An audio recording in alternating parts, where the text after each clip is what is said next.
Assalamualaikum warahmatullahi wabarakatuh. Perkenalkan, nama saya Alia Sukardi dengan NPM 0204241101 dari Prodi Manajemen Fakultas Ekonomi dan Bisnis Universitas Hairun Ternate.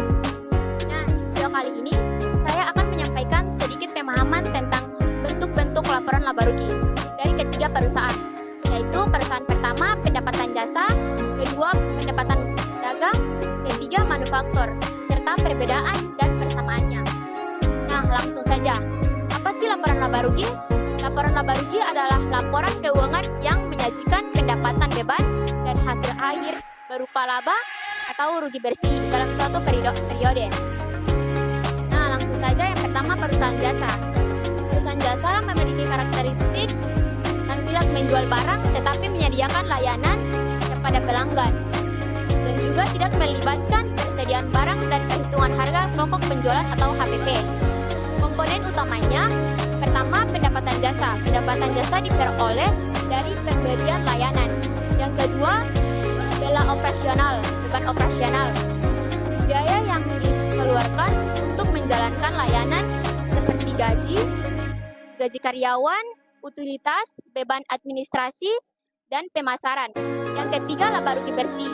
Hasil akhir dari selisih antara pendapatan dan beban. Nah, yang kedua, perusahaan perdagangan. Memiliki karakteristik perusahaan perdagangan membeli barang dagang dan pemasok untuk dijual kembali tanpa mengubah bentuk barang tersebut. Terus melibatkan pengelolaan persediaan barang dan perhitungan harga pokok penjualan atau HPP. Komponen utamanya yang pertama penjualan. Pendapatan dari hasil penjualan barang dagang. Yang kedua, harga pokok penjualan atau HPP. Biaya barang yang dijual selama periode tertentu dihitung berdasarkan metode seperti FIFO, dan atau rata-rata. Nah, yang keempat, yang ketiga, laba kotor. Nah, selisih antara penjualan dan HPP mencerminkan keuntungan sebelum beban operasional. Nah, yang keempat, beban operasional. Biaya administrasi, pemasaran, dan lain-lain yang dikeluarkan untuk menjalankan bisnis. Nah, yang kelima, laba rugi bersih. Selisih antara laba kotor dan beban operasional. Nah, yang ketiga, perusahaan manufaktur.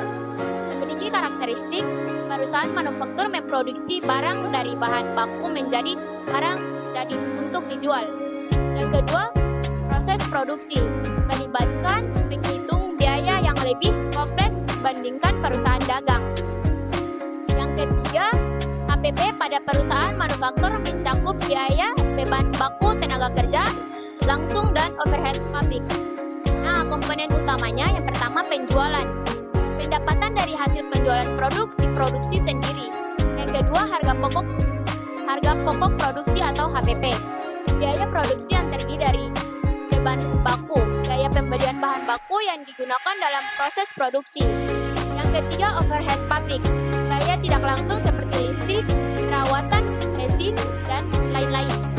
Nah, yang ketiga, laba kotor. Selisih antara penjualan dan HPP. Yang keempat, beban operasional, beban administrasi, pemasaran, dan lainnya.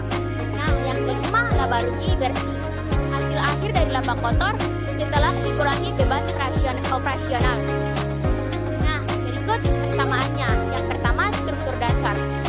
Pertama itu semua laporan laba rugi mencakup pendapatan, beban, dan laba rugi bersih. Yang kedua, format penyajian bertujuan untuk menunjukkan kinerja keuangan dalam periode tertentu. Nah, yang kedua itu tujuannya mengukur kemampuan perusahaan dalam menghasilkan keuntungan, memberikan informasi keuangan untuk pengambilan keputusan. Yang ketiga, pengelompokan beban.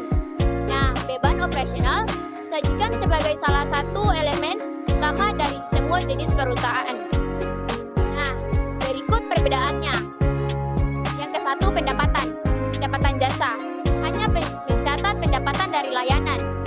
Terus, perdagangan mencatat pendapatan dari penjualan barang dagang.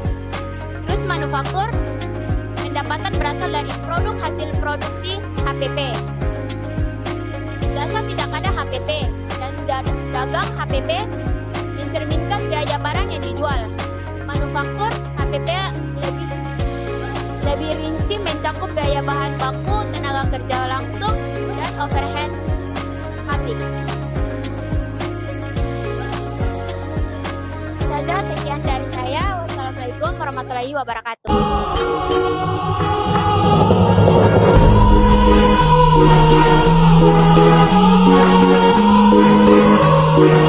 Oke teman-teman, terima kasih sudah menonton videonya.